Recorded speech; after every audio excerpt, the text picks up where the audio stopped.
Y bueno, siendo 7:06, si les parece.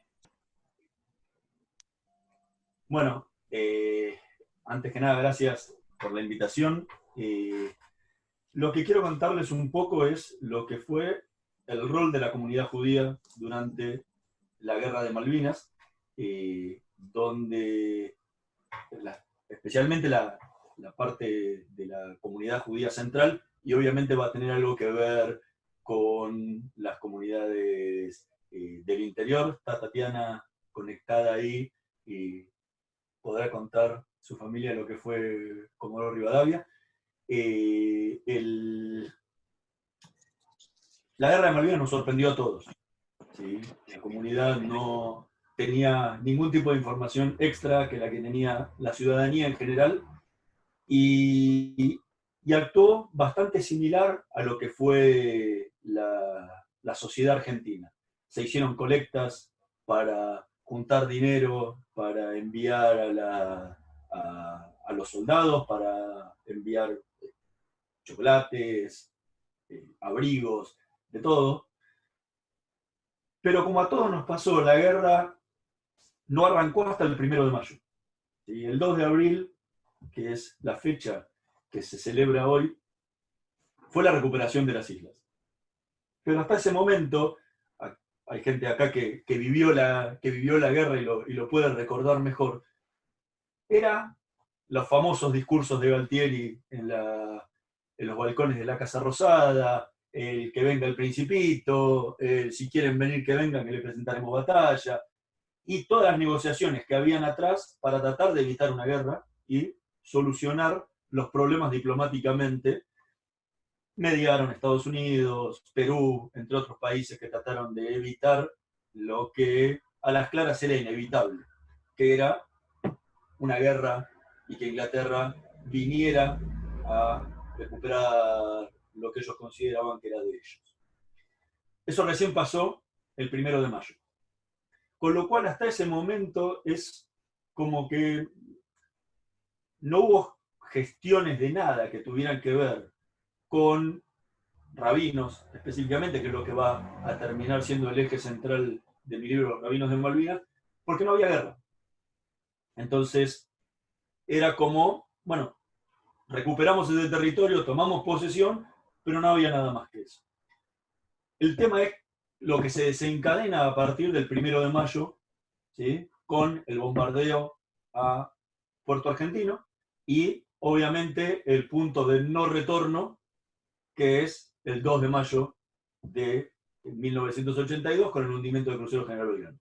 A partir de ahí hay un punto de no hay vuelta atrás, hay guerra.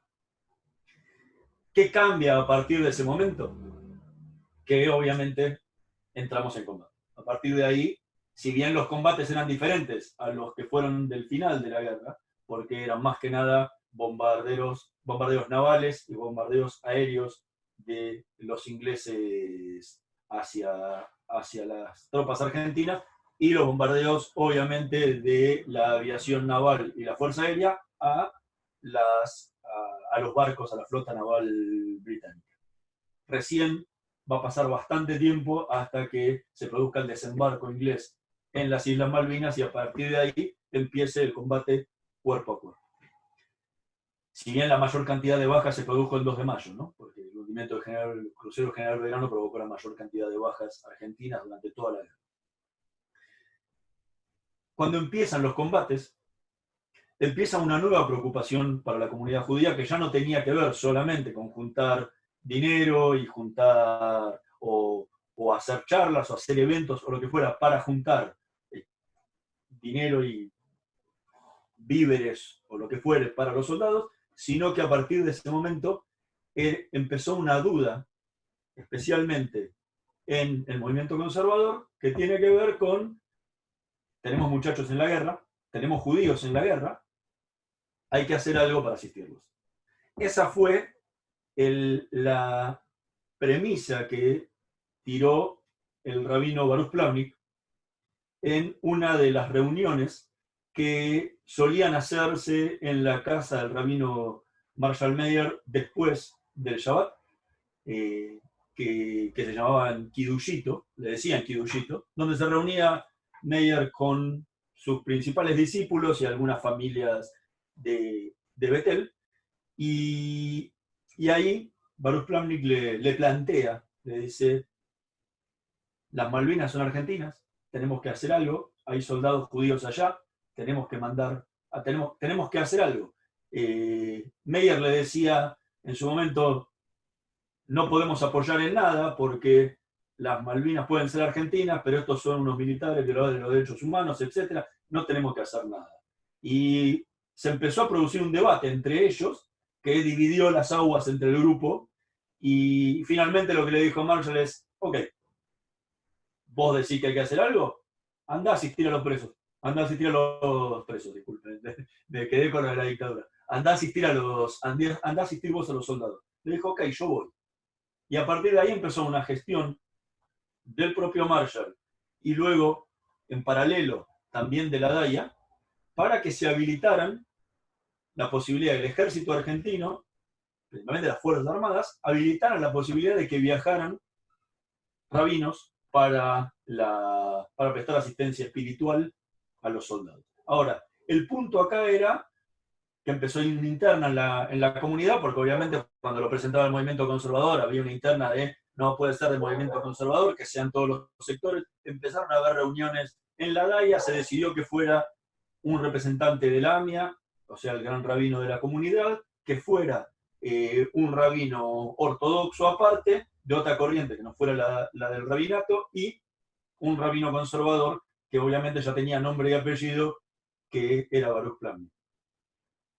Entre la DAIA y la presión de Meir lograron que el Estado Mayor Conjunto habilitara la posibilidad de que estos rabinos fueran en su calidad de capellanes.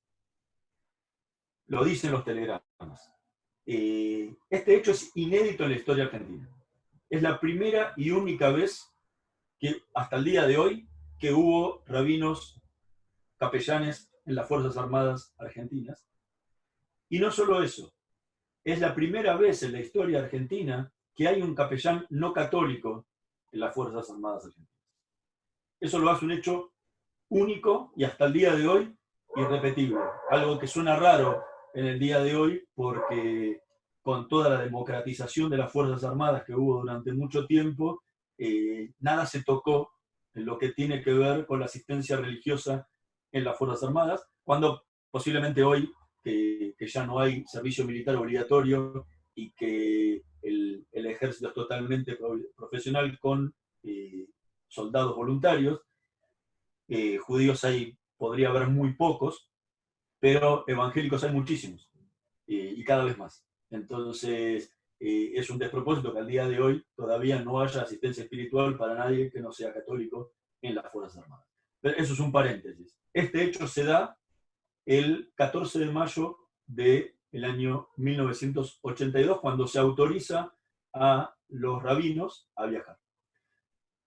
Como les conté, entre la AMIA, el movimiento conservador y la AMIA deciden que van a ser estos tres representantes.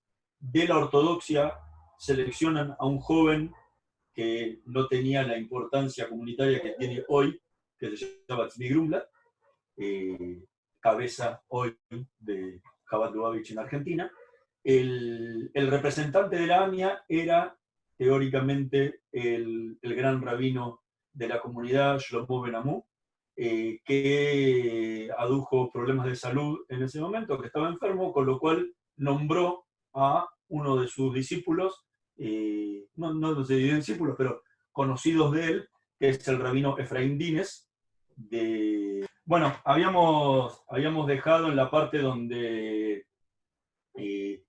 se toma la decisión de que los tres rabinos fueran a asistir a los soldados judíos. La decisión que toman ahí es que el rabino Baruch Plumnik vaya a las Islas Malvinas a asistir a los soldados que estaban en la guerra, previo a escala obviamente en Comodoro Rivadavia, que era donde estaba el principal centro logístico de las Fuerzas Armadas en lo que tenía que ver con la guerra. Los otros dos rabinos, el rabino Efraín Dines, estaba destinado a Comodoro Rivadavia, directamente a quedarse ahí con las fuerzas que estaban acantonadas en la ciudad y en los alrededores, en los diferentes regimientos, o cuidando lo que era la zona costera para evitar una posible invasión de las fuerzas británicas. Y el tercer rabino, que era el rabino Tzvi Grumblat, estaba destinado directamente a Río Gallegos. Así fueron destinados, así viajaron. Cada uno llegó a su destino y empezó a trabajar como se podía. Las comunidades de cada una de estas diferentes localidades prestaron mucha ayuda en lo que tuvo que ver con la logística, los contactos e incluso hasta el alojamiento. Porque, por ejemplo, el rabino Tzvi Grumblat vivió durante toda su estadía en una habitación que estaba detrás del negocio de una familia de la colectividad que era oriunda de Río Gallegos y tenía uno de los negocios más importantes de diferentes rubros ahí en el centro de Gallegos, y atrás tenía un gran depósito con una habitación y el rabino vivió ahí. En el caso de Comodoro Rivadavia estaban en un hotel, pero todos los contactos de las diferentes familias, la comunidad de Comodoro era obviamente muchísimo más grande que la de Río Gallegos, prestó muchísima ayuda para conectarlos con las Fuerzas Armadas, para conectarlos con los soldados, porque esa tarea normalmente la venían haciendo desde mucho tiempo antes con todos los soldados que se los destinaba en Comodoro Rivadavia para el servicio militar obligatorio. Recordemos que muchísimos soldados que venían de Buenos Aires y del Gran Buenos Aires, históricamente algunos se los trasladaba a la Patagonia, porque obviamente con la gente del sur no lograban cubrir el cupo de soldados que necesitaban para el servicio militar, con lo cual era normal que soldados de la provincia de Buenos Aires, de Córdoba y de la ciudad de Buenos Aires fueran destinados a la Patagonia, con lo cual esa relación, ese contacto era histórico entre las comunidades. Llega el rabino Baruch Plavnik y empieza todo lo que tiene que ver con el trabajo para poder cruzar a Malvinas, porque era su objetivo. A partir de ahí empieza toda una comedia de enredos, podría decirse, en el que todavía al día de hoy no queda muy en claro cuál fue la razón puntual por la que el rabino Baruch Plavnik nunca llegó a cruzar a Puerto Argentino. Y la orden era el cruce. Yo tengo en mi mano, no tengo acá para mostrárselo porque está guardado en mis archivos, el documento donde dice que él debe llegar ahí, el documento donde notifican al general Mario Benjamín Menéndez que el rabino va a viajar. Y tengo aparte el pedido de Mario Benjamín Menéndez donde le solicita a todos los comandantes de unidades desplegadas en las islas, porque no estaban todos en Puerto Argentino, estaban diseminados en muchos sectores, que hicieran un censo de soldados judíos para que cuando viniera el rabino, poderlos reunir a todos, algo que no lo dice, pero seguramente sería en Puerto Argentino, para que él pudiera prestarles asistencia espiritual. A diferencia de los soldados católicos, pueden imaginarse que como había 3 acá, 2 en otro lado, 1 en otro lado, iba a ser muy difícil que el rabino fuera posición por posición asistiéndolos a todos, ¿no? Con lo cual centralizarlos era más fácil. Con los católicos no había problema porque católicos habían todas las unidades, con lo cual incluso viajaban con sus propios capellanes, los curas que eran capellanes en las unidades en el continente originalmente. O sea que el despliegue para que llegara Baruch Plavnik estaba hecho. Lo que faltó es que cruzara. Entre las razones hay varias. Una es una cuestión táctica. La primera cuestión es que el 14 de mayo ya estábamos en plena guerra. No nos olvidemos que la guerra empieza el 1 de mayo y llega hasta el 14 de junio. O sea, el 14 de mayo estábamos en el medio de la guerra. Y Argentina había hecho una maniobra bastante inteligente que tuvo que ver que cuando los ingleses bombardearon la pista de aterrizaje de Puerto Argentino el 1 de mayo. Las tropas argentinas, la Fuerza Aérea, la camufló lo suficiente como para que pareciera destruida e inutilizable, para evitar que los ingleses siguieran bombardeándola y que los aviones pudieran seguir llegando. Como no estaban ahí, eran todas sobrevuelos satelitales o sobrevuelo de los aviones, se parecía como que estaba inhabilitado. Eso permitió que hubiera un puente aéreo logístico hasta el último día de la guerra con los aviones de la Fuerza Aérea Argentina. Esto, ¿qué pasaba? Al rabino Baruch Plawnik le dijeron en Comodoro Rivadavia que él iba a cruzar con el avión de la Cruz Roja, porque él era un civil y ellos solamente cruzaban militares y todo lo que tuviera que ver con pertrechos militares. Y como era un civil, no lo hacía. Una gran mentira, porque los periodistas que cruzaron a las islas eran civiles y cruzaron en los aviones de la Fuerza Aérea. Por el otro lado, el avión de la Cruz Roja, había gente de la Cruz Roja Internacional, si no me equivoco eran suizos, alemanes, que estaban en Comodoro Rivadavia, han llegado a Comodoro Rivadavia a la espera de este avión que iba a cruzar. Un avión de la Cruz Roja necesita en toda guerra un salvoconducto, ¿sí? O sea, que las dos partes se comprometan a no bombardearlo.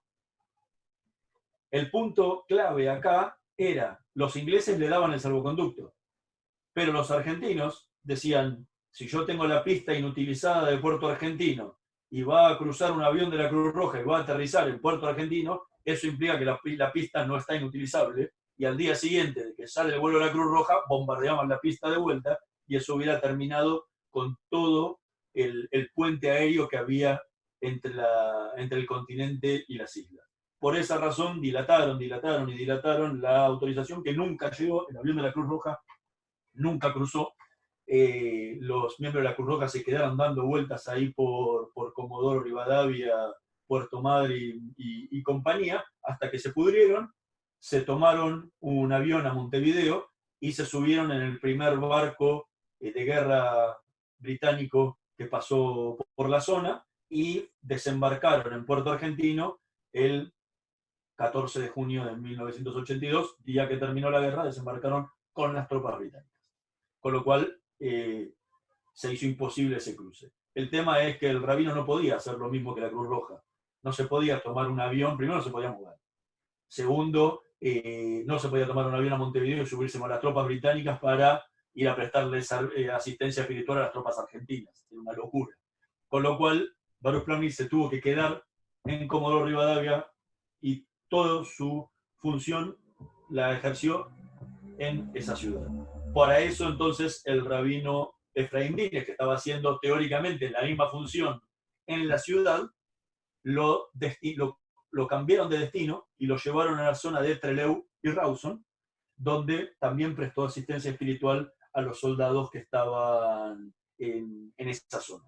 Y la comunidad judía de esas ciudades también le prestó una gran ayuda para que pudiera cumplir con su función. ¿Qué pasa ahí? El primer día que llega Baruch Plawnik, no me acuerdo si creo que era un jueves, y se veía que obviamente iba a pasar varios días en la ciudad. Entonces le dijo al coronel Solís, que era el que estaba encargado de todo el centro logístico ahí del ejército en Comodoro Rivadavia, le dijo que si había soldados judíos ahí en la zona, y siendo que se acerca el Shabbat, sería bueno hacer una ceremonia con ellos. Ahí entra a jugar la comunidad de Comodoro Rivadavia, que les mostró que tenían una especie de salón que utilizaban para usos múltiples, que hacía las veces de sinagoga desde hacía muchísimo tiempo. Y fue ahí que fueron los soldados a limpiarlo, porque hacía mucho tiempo que en ese momento que estaba cerrado, y es donde se realizó el primer Kabbalat Shabbat de la historia de las Fuerzas Armadas Argentinas. Acá les quiero compartir, estoy viendo cómo hacer para compartirles alguna imagen de lo que fue esa ceremonia. Se las muestro, la foto esta que ven acá, que se ve un poco con reflejo y compañía, e invertida obviamente porque están mirando el libro. Esa es la foto de la primera ceremonia de Kabbalat Shabbat que se hizo en la historia de las Fuerzas Armadas. El que ven acá, el de barba, obviamente, y traje, es el rabino Baruch Plavnik, y los demás son soldados que estaban acantonados en Comodoro Rivadavia. Para eso también el rabino había llevado un montón de Sidurim del seminario rabínico, que tuve la suerte en 2011, 2010, de viajar a Comodoro y estar en ese mismo lugar, y que estuvieran exactamente esos mismos Sidurim en lo que fue la sinagoga de Comodoro. Obviamente que para las Fuerzas Armadas, y hay una foto específicamente porque obviamente el ejército argentino, ¿qué hizo? Aprovechó esa situación para llamar a la prensa a que asistiera a esa ceremonia y mostrar obviamente cuán abiertos religiosamente eran las Fuerzas Armadas Argentinas en medio de la guerra. Esa foto que yo les mostré fue tapa del diario Clarín, salió en absolutamente todos los medios nacionales más importantes, diarios y revistas. Esa foto que yo les mostré ahí es una foto que encontré en el archivo del diario de la revista La Semana, pero encontré en todos lados fotos exactamente iguales, y algunas otras inéditas que si después encuentro la forma de compartírselas para que las vean, son históricas e increíbles, que eso estuviera pasando en medio de la guerra. A partir de ahí, esto se fue repitiendo todas las semanas, y como a diferencia de lo que pasaba con los capellanes que cumplen sus funciones en las Fuerzas Armadas en específico, cada uno lo cumple en su unidad y es su trabajo del día a día, el rabino era un miembro de su propia comunidad, y si viajaba a la Patagonia a prestarle asistencia espiritual, obviamente no estaba en su comunidad. Y a diferencia de lo que pasa hoy, muchas de esas comunidades no tienen dos rabinos. ¿Sí? El caso de Betel era uno particular, porque obviamente estaba Marshall como rabino principal, pero el caso de Chabad no era así. Tzvi era el personaje más importante en ese momento, como ahora, pero no tenía reemplazo. Y el rabino Efraín Dines estaba en su propia comunidad también y tampoco tenía reemplazo. Con lo cual, ¿qué se hizo? Una aposta. Se decidió que los rabinos estuvieran 15 días y a los 15 días hubiera un reemplazo que fuera en su lugar. En el caso de Baruch Plavnik, su posta la hizo el que en ese momento era el rabino de la comunidad de Córdoba, de la Unión Israelita de Córdoba, el rabino Felipe Yaffe. El caso de Tzvi Grumblat, su reemplazo lo hizo su hermano Natán Grumblat. Y el caso de Efraín Dines, volvía a Buenos Aires, iba a retornar nuevamente él hacia la Patagonia, pero finalmente nunca lo hizo. Y la zona de Trailer Rawson quedó sin asistencia espiritual. Datos interesantes que pasaron en esta cuestión: muchos soldados aprovecharon esta oportunidad para hacer su bar mitzvah. Fue un momento realmente muy emotivo para los soldados que lo recuerdan. Hablé con muchísimos de aquellos soldados que estuvieron en la Patagonia y recuerdan con muchísimo cariño. Incluso me dieron cartas de ellos cuando le escribían y les contaban a sus familiares lo que estaban viviendo con los rabinos en la Patagonia. Y para ellos era una cuestión muy importante. ¿Por qué? Porque había mucha angustia, había mucho temor de que cruzaran a las Malvinas, que había mucho antisemitismo, que lo sufrían al punto de que recuerda el rabino Felipe Yaffe que cuando va con el coronel Solís a una de las unidades para ver quiénes eran los soldados judíos, el jefe de la unidad los forma a todos, dice: soldados, los judíos den un paso adelante, y nadie daba un paso adelante, porque nadie quería mostrarse como judío, porque dice: cuando este rabino se va, el que tiene que seguir acá adentro, el que lo van a reventar es a mí. Entonces, como que no querían hacerlo, y bueno, y él empezó a charlar con ellos, y finalmente se fueron identificando y se fueron separando a un costado para ir charlando primero en grupo y luego personalmente. Por otro lado, lo interesante también era que los propios rabinos no sabían qué hacer. Ninguno sabía qué hacer. Los más ortodoxos buscaron textos de rabinos que fueron capellanes durante la Primera Guerra Mundial y parte sobre la Segunda Guerra Mundial. Un par de rabinos, ahora no me acuerdo el nombre puntualmente, muy famosos, en Polonia, y que contaban algo de lo que habían hecho en su momento, pero nadie sabía qué hacer. La realidad es que no había un manual del capellán. Y si lo había en otros países, porque la verdad, capellanes rabinos hay en muchos países del mundo, especialmente en Estados Unidos, en Francia, en Inglaterra, e históricamente lo han estado, con lo cual, pero nada, esto era una cuestión de improvisación, las comunicaciones no son las comunicaciones de esta época, y, y por lo menos lo que me contaba cada uno de ellos, lo más importante era hablar con ellos. Algunos decían: utilizamos nuestra experiencia de Madrid y nos sentamos con los chicos y como si fuera una peulá, y a sentarse a charlar con ellos y ver qué era lo que necesitaban en grupo, y luego charlar con cada uno personalmente para que pudieran tener un contacto más personal por si querían hablar temas que no querían compartir con los demás. Pero el resultado fue un gran cable a tierra. Y aparte permitirles abstraerse de esa realidad que era la guerra. Los que estaban en Río Gallegos, por ejemplo, contaban que el rabino Tzvi Grumblat los llevó a hacer un Kabbalat Shabbat en ese galpón en donde él vivía. Entonces el ejército los trasladó a todos el viernes antes del Shabbat, los llevó a todos hasta ahí, y ellos se quedaron con el rabino varias horas fuera del regimiento. Dice: hacía mucho tiempo que no podían salir del regimiento, desde que había empezado toda la movilización de Malvinas.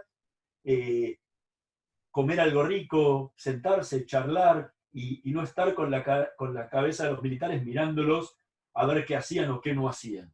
Esa fue su única... Era un momento de abstraerse de la guerra, y fue muy importante para ellos tener esa oportunidad de hacerlo. Lo mismo pasaba en Comodoro Rivadavia, donde muchos le daban cartas a los rabinos que sabían que iban a volver a Buenos Aires para que les enviaran a sus parientes, porque en sus cartas no podían escribirles la verdad, porque tenían miedo que pasara por la censura de los propios militares, entonces no podían contar lo que estaban pasando tampoco. Así que aprovecharon a los rabinos o les dieron los teléfonos de sus familias para que cuando ellos volvieran llamaran a sus parientes y le dijeran que estaban bien, que se habían reunido con ellos.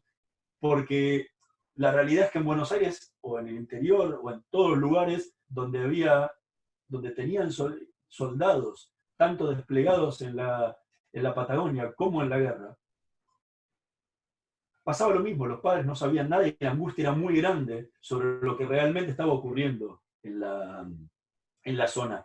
Con lo cual, esta posibilidad les trajo un poco de alivio no solo a los soldados, sino también a las propias familias, que también, algunos a sabiendas de que de que estos rabinos viajaban, no todos se enteraron, pero muchísima gente se enteró, también le mandaron cosas para los propios soldados: si llegase a estar con tal, entregale esto o darle las otras cosas. La cuestión fue que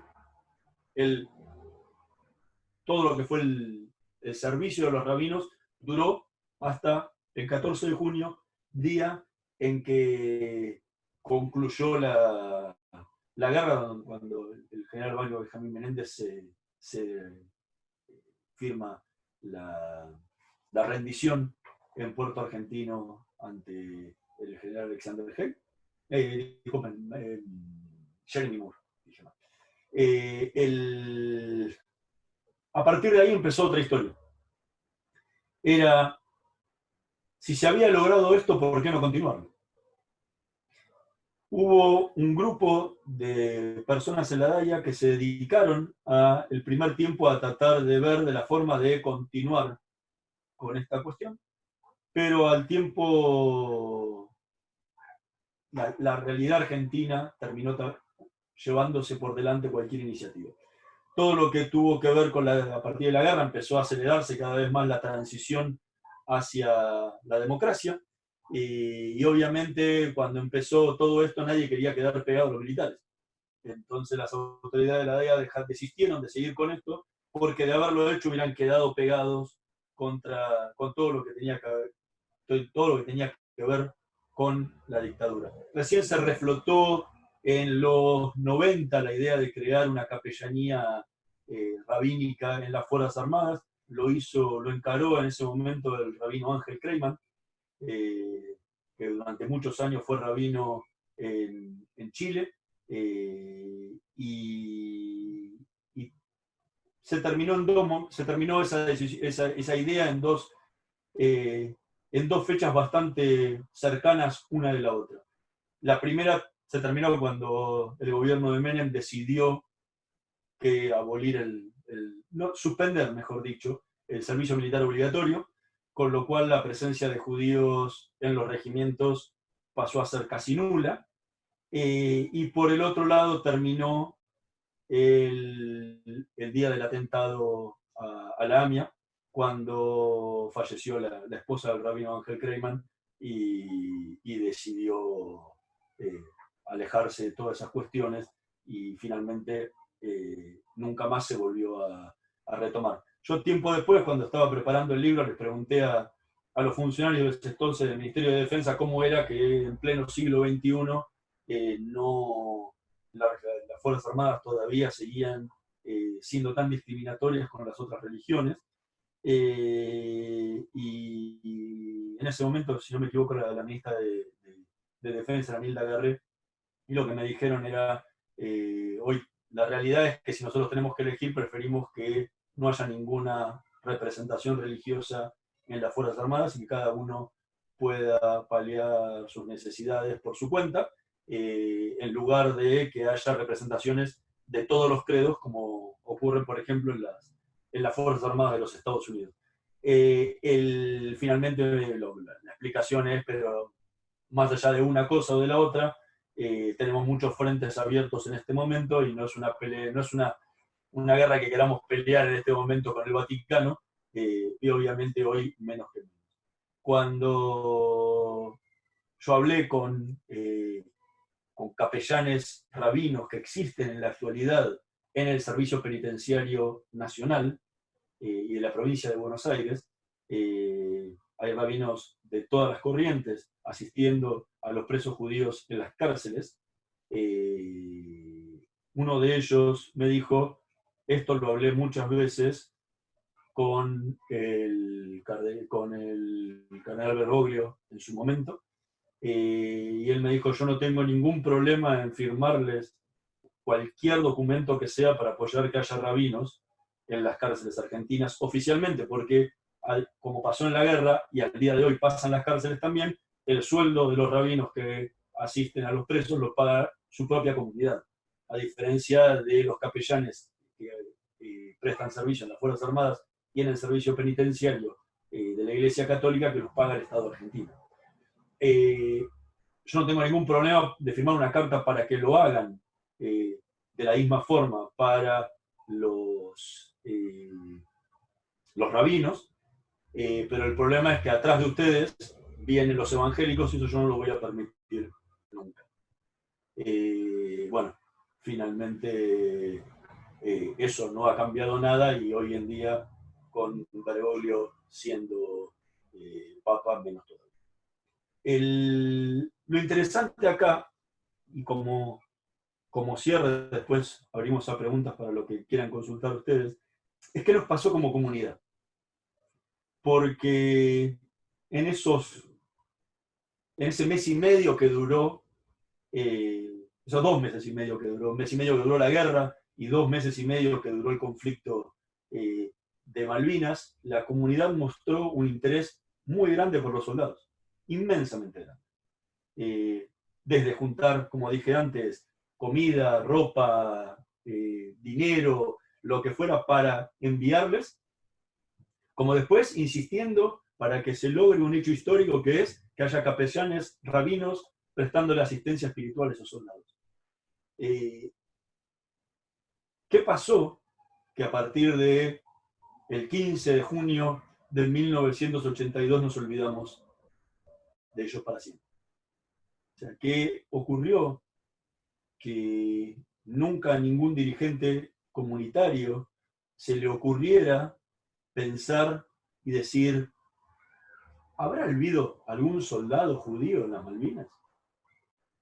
Los de la primera época que venían del 82 lo sabían fehacientemente, porque obviamente habían hecho todo eso para prestarles asistencia, pero las generaciones que vinieron después de ellos y que no la habían vivido,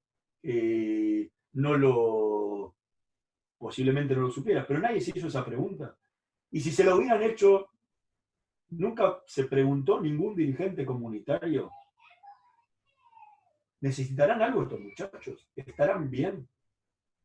Y después, cuando se fueron conociendo las realidades de los soldados con el correr de las décadas, más todavía.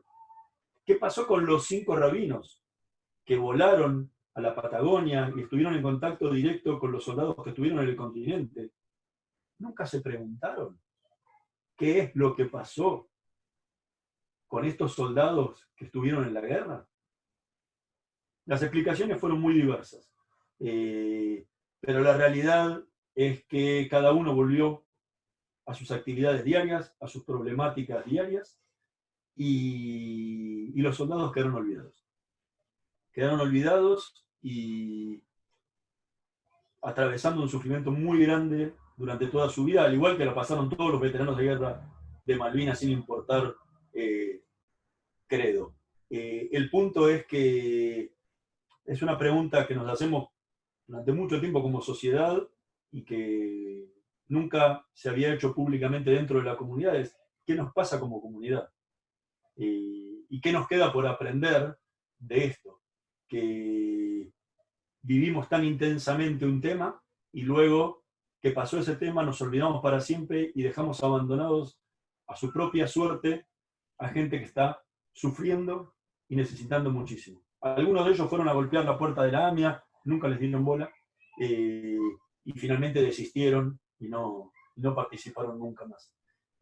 Durante décadas, ningún colegio judío llevó a soldados judíos o de cualquier credo a hablar del tema Malvinas. Obviamente que el tema Malvinas fue mala palabra durante mucho tiempo, luego del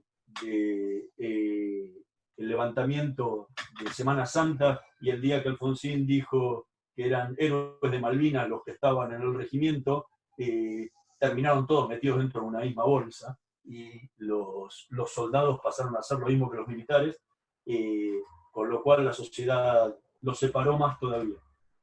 La realidad es que esta herida era algo que yo les preguntaba a los soldados, a cada uno de los soldados que iba, tanto los que estuvieron en el continente como los que estuvieron en las islas, y especialmente a los que habían combatido, les preguntaban ¿qué es lo que te falta? ¿Y qué es lo que te gustaría que tu comunidad haga por vos? Todos me decían lo mismo, nos olvidaron y lo que me gustaría es que nos den un abrazo. Nada más que eso. No queremos nada más que un abrazo.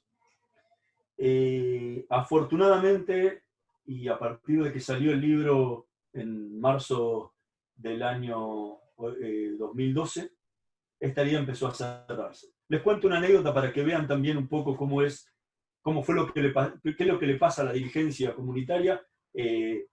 Muchos de ustedes son jóvenes y posiblemente sean los dirigentes del futuro. A los demás no los conozco, no sé si son o fueron dirigentes en algún momento, pero cuando yo estaba escribiendo el libro, esto fue se cumplían 25 años del atentado a la AMIA, o sea, fue en el año 2009.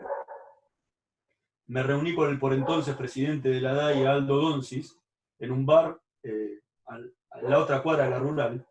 Pues justamente estaba haciendo una entrevista para el diario Perfil sobre el aniversario del atentado, y cuando terminó le digo, mira, Aldo, acabo de terminar una investigación, hablé con, en su momento eran 25 soldados judíos que habían combatido en Malvinas, y le digo, todos me dicen lo mismo, lo que nos falta es un abrazo en nuestra comunidad.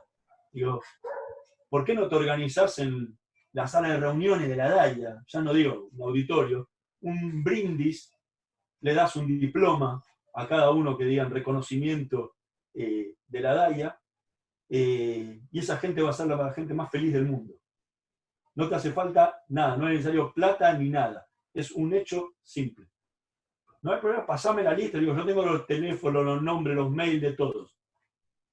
Pasar a mi secretaria la lista. Bueno, 2009, 2010, 2011, volví a llamarlo al tiempo de que le tuve la charla, nunca se hizo absolutamente nada. Incluso en diciembre de 2011, 3 veteranos de guerra de Malvinas fueron a golpearle la puerta a la DAIA para ver si les podían hacer un homenaje, a pedirles que les hicieran un homenaje en el año 2012, que se acercaba un numerito redondo, los 30 años de la guerra, y los manosearon de una forma increíble. Incluso la DAIA le llegó a ofrecer al diario La Nación una nota exclusiva sobre las torturas en Malvinas, que era el caso de Silvio Katz, que era uno de ellos, sin saber que yo le había ofrecido a la Nación el adelanto del libro donde contaba exactamente lo mismo, con lujo de detalles, y lo sé por eso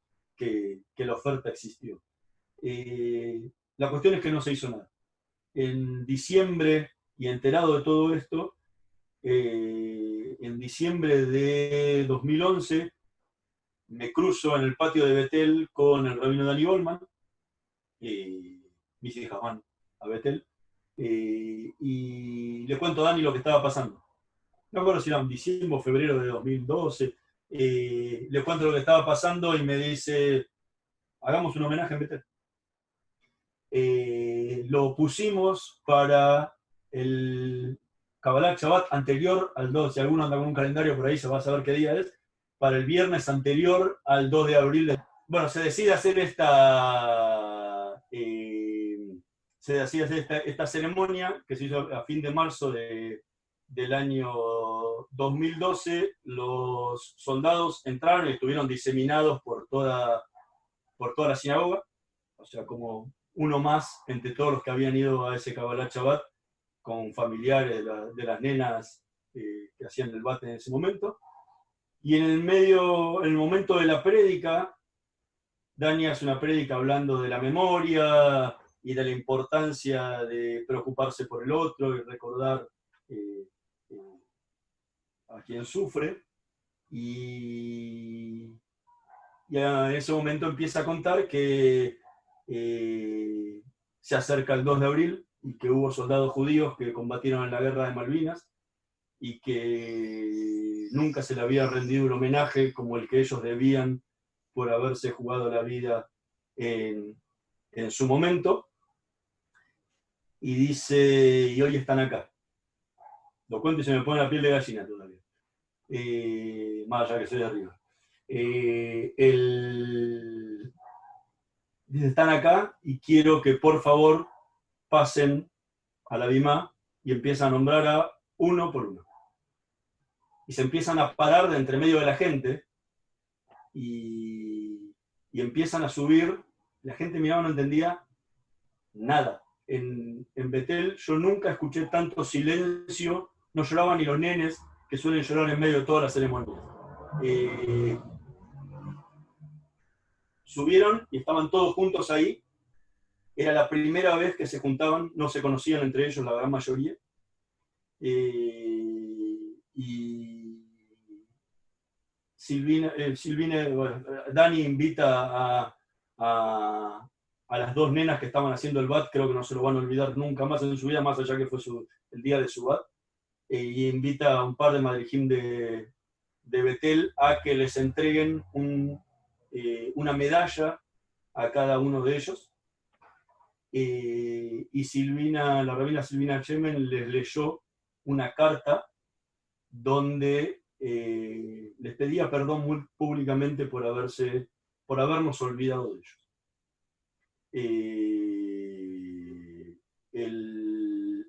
Ese día yo estaba parado atrás de todo y veías a la gente, lloraban, todos. Después, no recuerdo qué tema fue que cantó Silvina para ellos adelante. Estaban todos parados en un semicírculo atrás de la Bimala o de la Arona Kodesh. Y bajaron cada uno después a su lugar. Y fue algo único. Y para ellos lo recuerdan como un momento único en su vida. En un momento hablé con la gente de la AMIA porque la DAIA seguía tratando de utilizarlos a los soldados para sus fines políticos, y le conté la situación y la AMIA dijo, ok, vamos a hacer un homenaje nosotros entonces si la DAIA no lo hace. Y se hizo un homenaje en el auditorio de AMIA, y finalmente el último homenaje oficial de los grandes de ese momento fue el que le hizo la DAIA, en el que participó en ese momento invitado el cardenal Bergoglio. La realidad es que era eso lo que estaban buscando y era eso lo que necesitaban. Y como reflexión final, y les abro a ustedes para que hagan las preguntas que quieran, es que esto nos tiene que servir como aprendizaje de las cosas buenas y malas que se hicieron. Las cosas buenas es cómo como comunidad pudimos lograr algo que en la historia nunca se había conseguido. Y la mala es que la historia no termina el día que el evento termina, sino que la gente que es protagonista permanece con esa cuestión y ese problema durante toda su vida.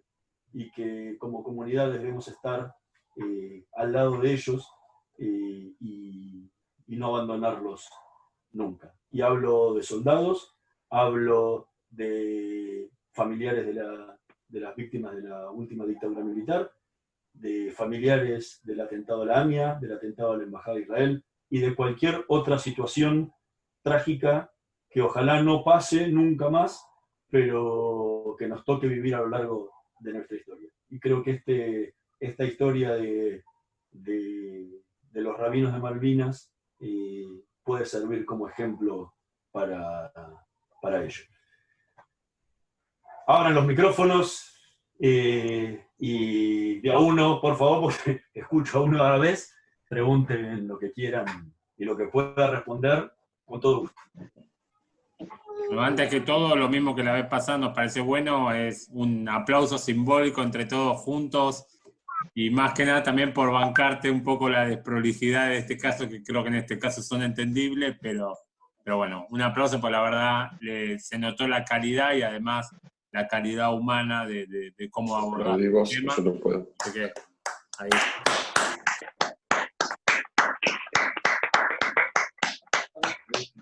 Bueno, tienen todos habilitados los micrófonos, así que... Gracias por el aplauso, y menos mal que fue ahora, porque si no el de las 9 se confundía con el de los médicos.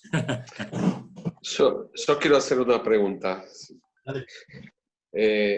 ¿Cuántos soldados, en realidad son 3 en una, cuántos soldados judíos hubo en el, digamos, en las Malvinas propiamente dicho, ya no en el continente? Si hubo bajas judías, y si hubo soldados judíos ingleses y capellanes judíos en el ejército británico. Te respondo las 3 rápido y te las aclaro. Sí, no, sí. Sí hubo muchos soldados judíos, no sabemos cuántos.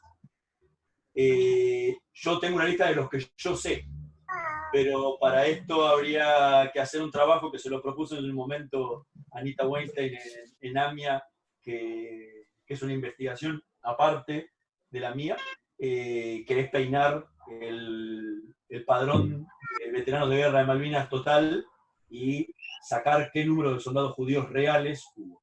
Para el momento de que yo terminé la investigación, eran 25.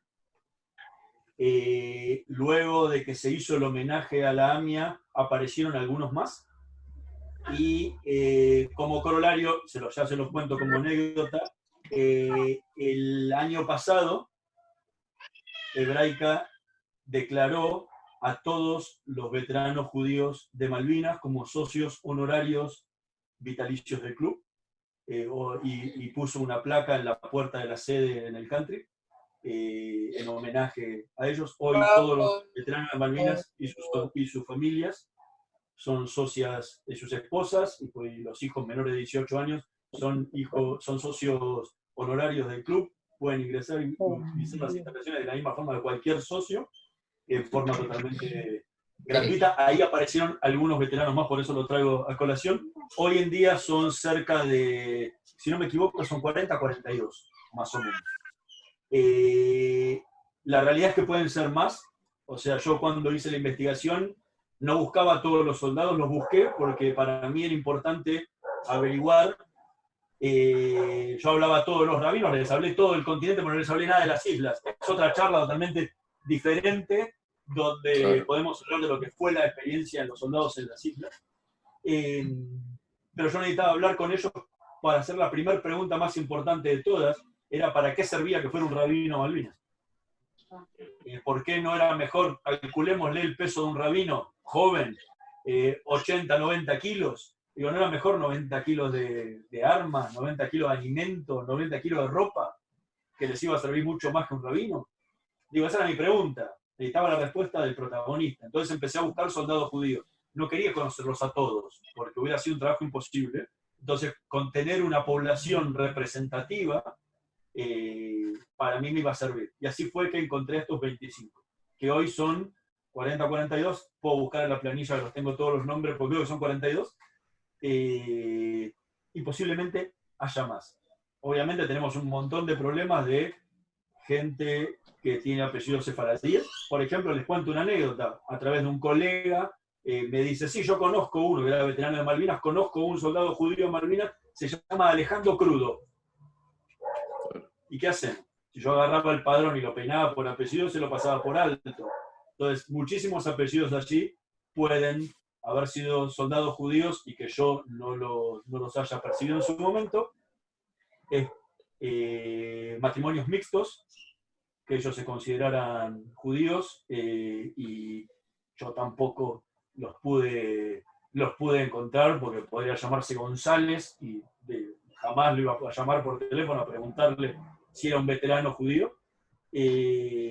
Con lo cual es un trabajo para peinar el padrón con los 10.000 soldados veteranos, 10.000 veteranos de guerra de Malvinas, entre soldados oficiales y suboficiales, y averiguar cuántos son en realidad los que hay. Esa es tu primera pregunta. La segunda pregunta fue si había muertos judíos en la guerra de Malvinas. Yo hice lo mismo con la lista de caídos. No.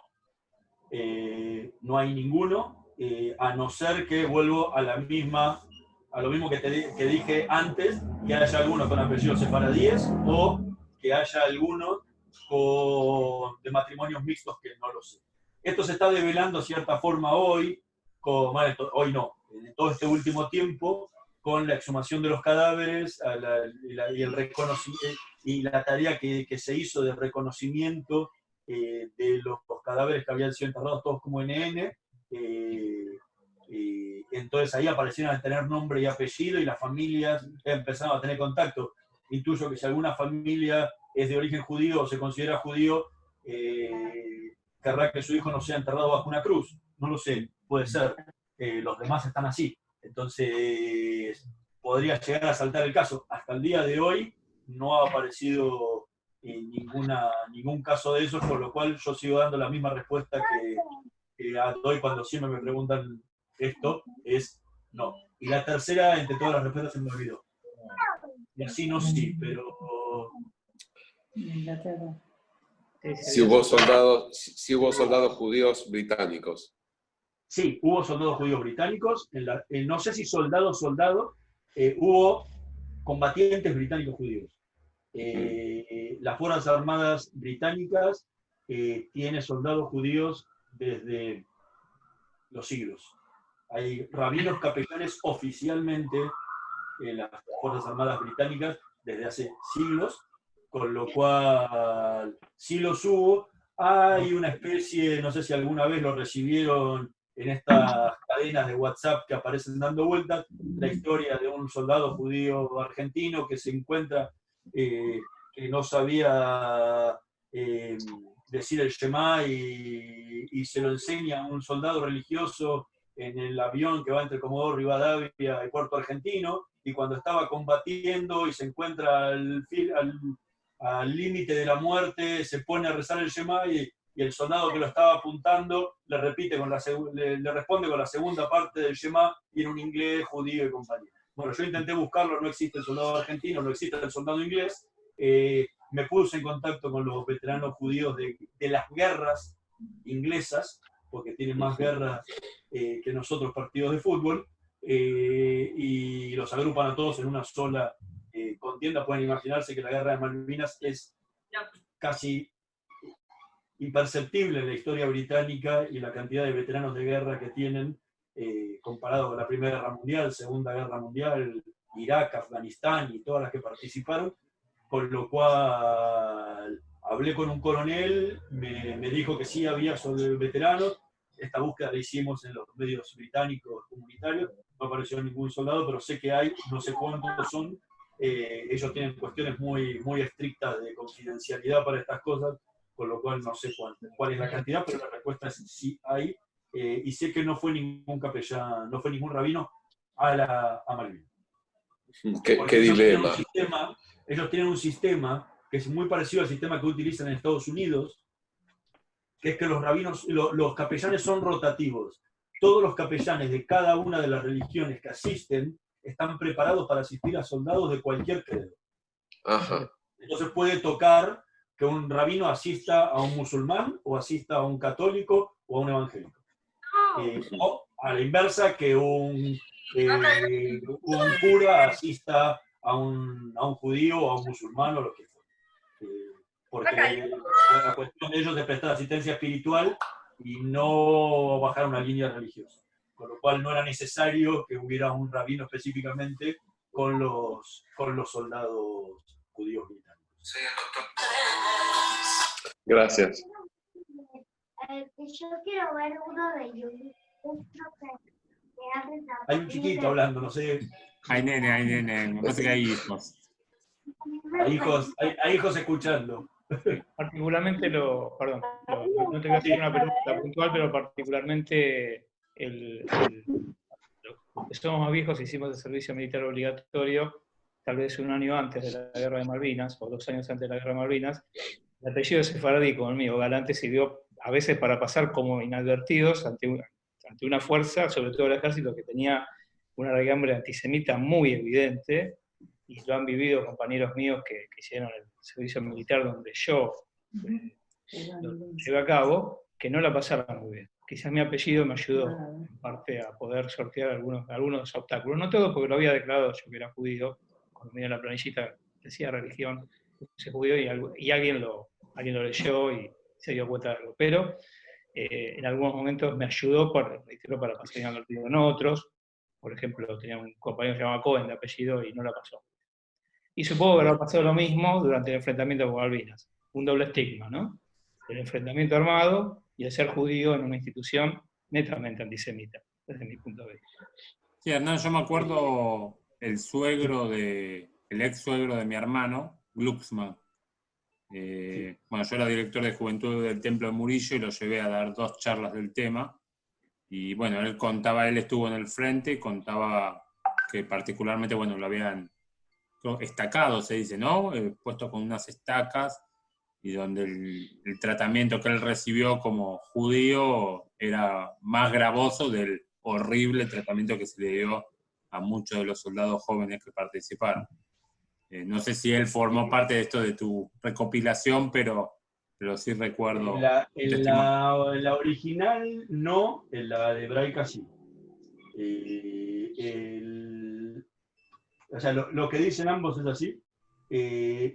La guerra de Malvinas, y esto lo explico cuando hablo del antisemitismo siempre en Malvinas, la guerra de Malvinas tiene una particularidad. La mayoría de los militares, o muchos de ellos, no voy a hablar nunca de todos, porque es generalizar algo que no ocurrió, no entendió a ciencia cierta que estaban en un campo de batalla cuando llegaron a las islas el 2 de abril, o los días sucesivos, cuando fueron desembarcando los diferentes contingentes de tropas argentinas, no se daban cuenta de que ya no estaban más en el regimiento. Pero ellos seguían tratando a los soldados de la misma forma que los trataban en el regimiento.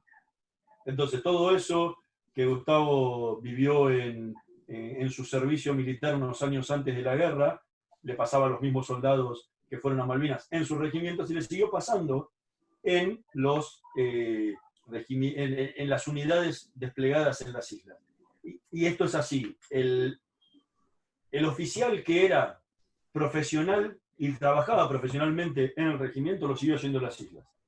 El que te bailaba y era un antisemita siguió siendo antisemita y seguía bailándote en las islas. Durante la guerra hubo muchísimos oficiales, suboficiales que lucharon muy profesionalmente y dieron todo lo que tenían, y otros que fueron cobardes y que maltrataron a sus propias tropas, sin importar credo, porque hay un excelentísimo libro que se los aconsejo leer a todos los que les interese lo que fue la tortura en Malvinas, que se llama Lágrimas de Hielo, de una amiga y colega, Natalia Nievieskiviat, que salió también en el 2012, y cuenta todas las torturas que sufrieron los soldados en Malvinas, sin importar el credo. Obviamente que los judíos pagaban un precio especial por ser judíos, y hay muchísimos casos, yo los narro en el libro con detalle a muchos de ellos, donde eran torturados simplemente por ser judíos.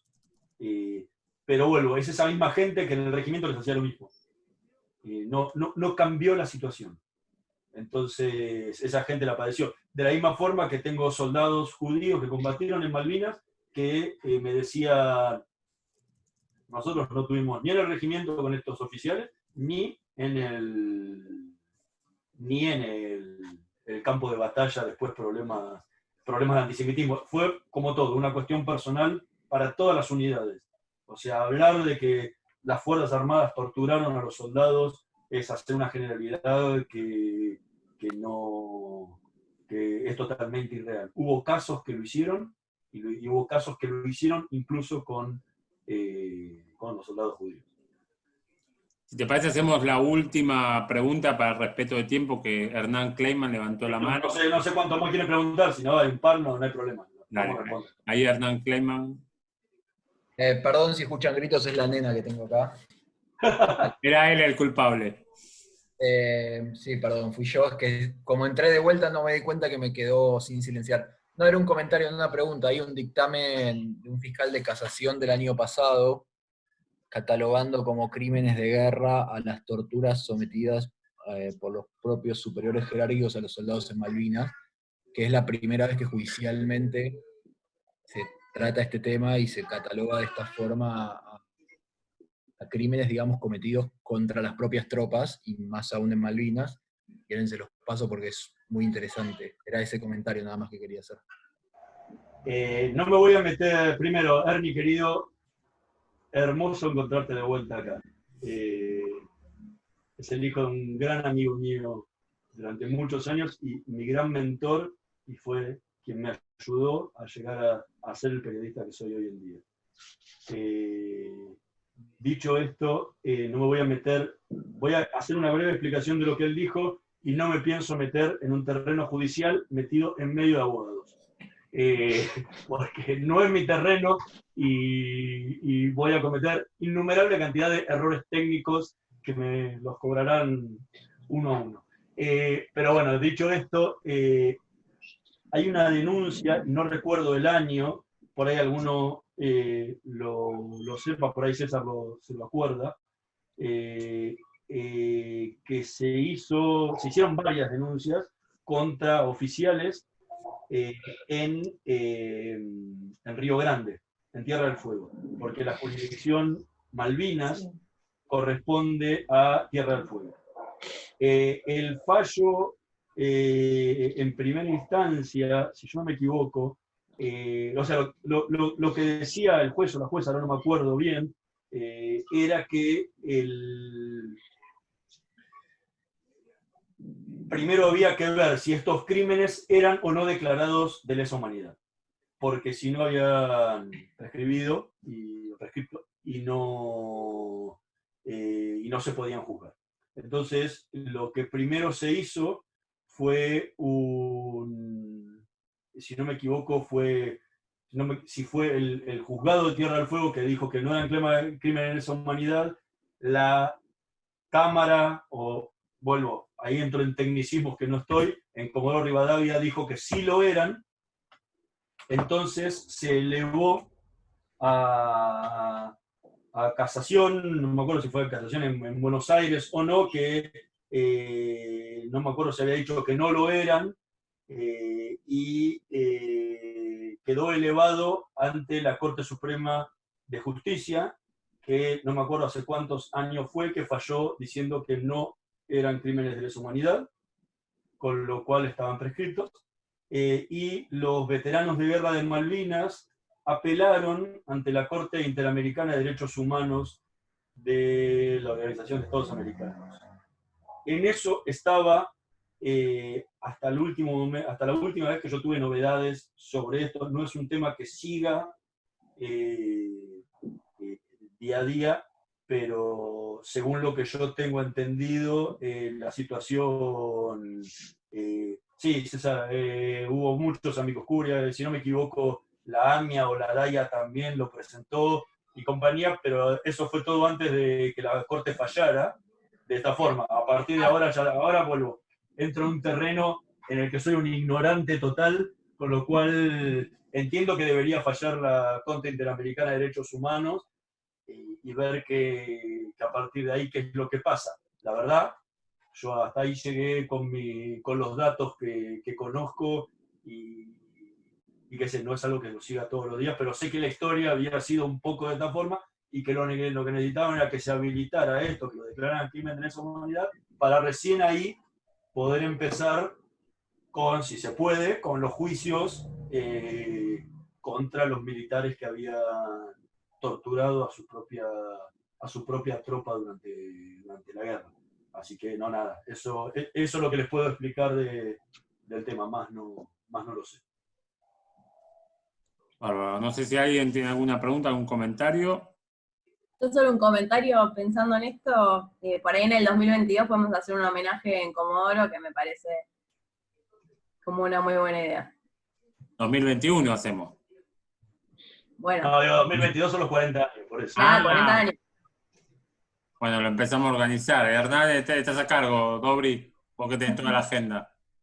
No tengo ningún problema. Obviamente que 2022 va a ser un año de homenajes, porque por una extraña razón a la mayoría de la gente les gustan los años redondos, con lo cual va a ser una oportunidad para poder hacerlo, ¿no? Les quiero mostrar antes de terminar, para que lo vean, unas últimas fotos de lo que fue ese año mi visita a Comodoro Rivadavia, para que vean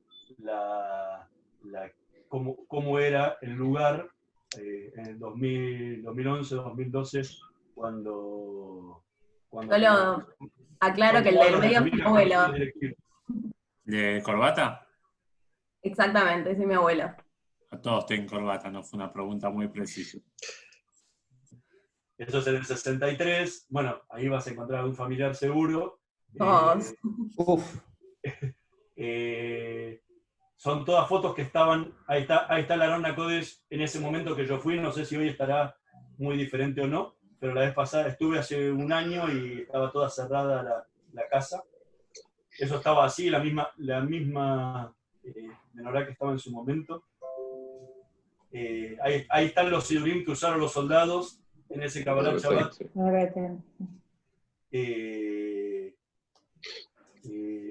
Fíjense, lo fui abriendo a uno, eran todos los que habían llevado. Bueno, no giré la foto.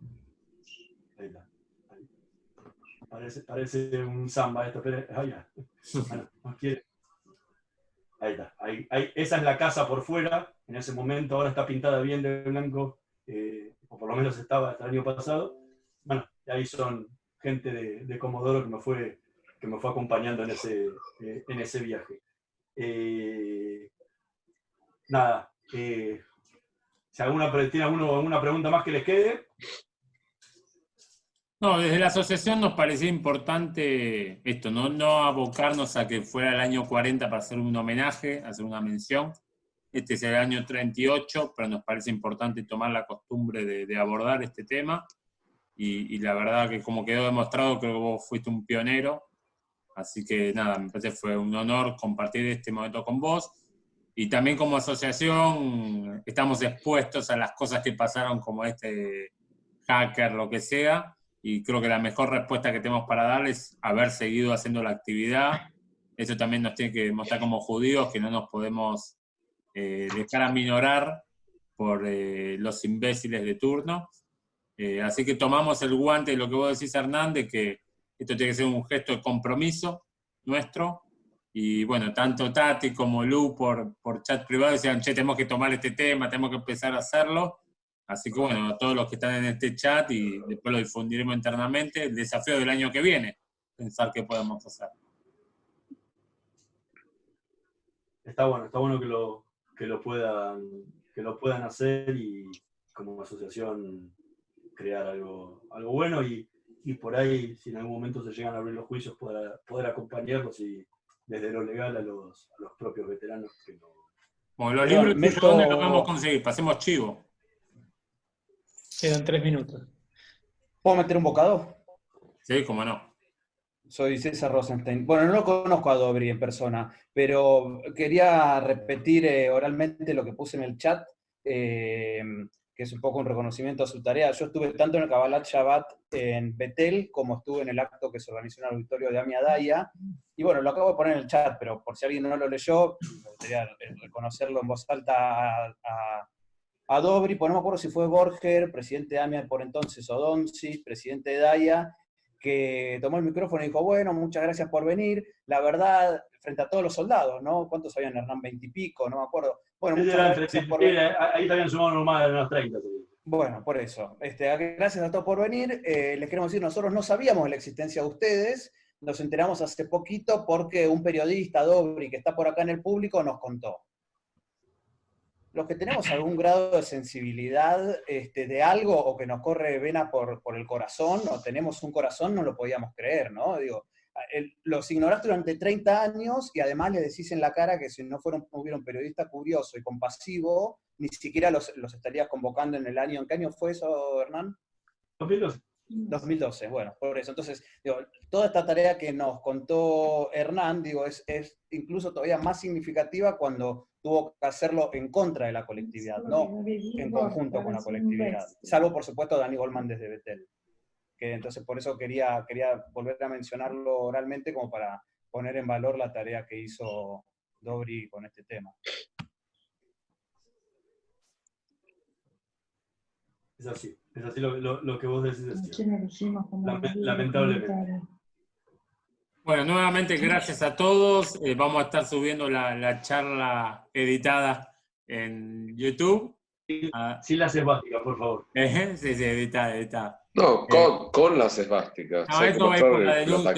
Ya estamos en el grupo viendo cómo lo vamos a denunciar, pero que no nos quite el foco de que hoy es 2 de abril. Esa es una fea anécdota, pero que también nos encontramos durante casi 2 horas para hablar de este tema, reflexionar y que Hernán, como decía César, fuiste un articulador de pensar críticamente a la comunidad. Les mando un abrazo a todos, gracias por el tiempo y disculpa la desprolijidad. Gracias. Gracias. A todos. Saludos. Gracias, Carlos. Bueno, gracias. Gracias. Hernán. Gracias, Gustavo. Chau, Dobri. Chao. Adiós. Chao.